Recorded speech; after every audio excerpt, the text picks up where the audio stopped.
மலையாள மாதத்தின் ஆரம்ப நாளான இன்று சபரிமலை ஐயப்பன் கோயிலின் நடை திறக்கப்பட உள்ளதாக அறிவிக்கப்பட்டிருக்கின்றது.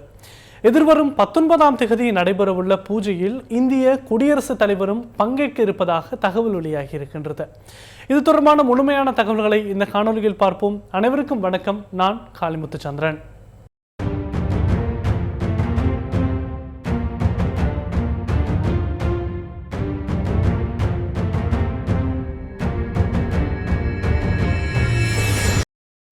புலன்களை எல்லா வகையிலும் கட்டுப்படுத்தி நெறியான வாழ்க்கை வாழ்ந்து மனதையும் உடலையும் தூய்மைப்படுத்தி தாமும் தம்மை சார்ந்தோரையும் பக்தி நெறிக்கு உட்படுத்துவது ஐயப்ப விரதத்தின் சிறப்பம்சமாகும்.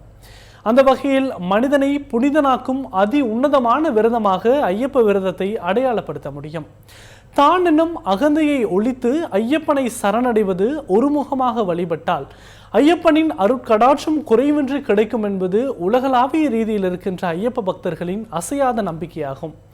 சபரிமலை ஐயப்பன் கோயிலில் ஒவ்வொரு மலையாள மாதத்தின் ஆரம்பத்திலும், அதாவது வைகாசி எனப்படும் இடவ மாத தரிசனத்துக்காக நடை திறக்கப்படுவது வரலாற்று பாரம்பரியமாகும். அந்த வகையில் இன்று மாலை தர்மசாஸ்தாவாக வீற்றிருக்கும் சபரிமலை ஐயப்பன் கோயிலின் நடை திறக்கப்பட இருக்கின்றது. மங்கள இசை முழங்க கோயில் நடை திறக்கப்பட இருப்பதாக இந்திய ஊடகங்கள் தெரிவித்திருக்கின்றன. இதனையடுத்து ஆழிக்குண்டத்தில் அக்கினி ஏற்றப்பட்டு ஐயப்பனின் விக்கிரகத்தில் உள்ள விபூதி பக்தர்களுக்கு பிரசாதமாக வழங்கப்பட இருக்கின்றது.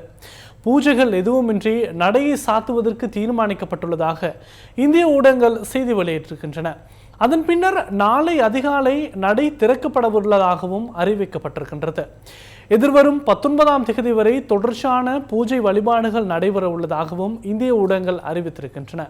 எதிர்வரும் 19ஆம் தேதி நடைபெறவுள்ள சிறப்பு பூஜை வழிபாடுகளில் இந்திய குடியரசுத் தலைவர் திரௌபதி முர்மு கலந்து கொள்ள இருக்கின்றார்.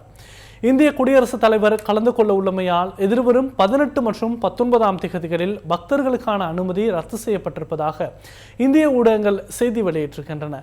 இந்தியாவுக்கும் பாகிஸ்தானுக்கும் இடையில் கடந்த சில நாட்களாக நிலவிய போர் சூழல் காரணமாக எதிர்வரும் 19ஆம் தேதி நடைபெற இருக்கின்ற பூஜைகளில் இந்திய குடியரசுத் தலைவர் திரௌபதி முர்மு கலந்து கொள்ள மாட்டார் என ஏற்கனவே அறிவிக்கப்பட்டிருக்கின்றது.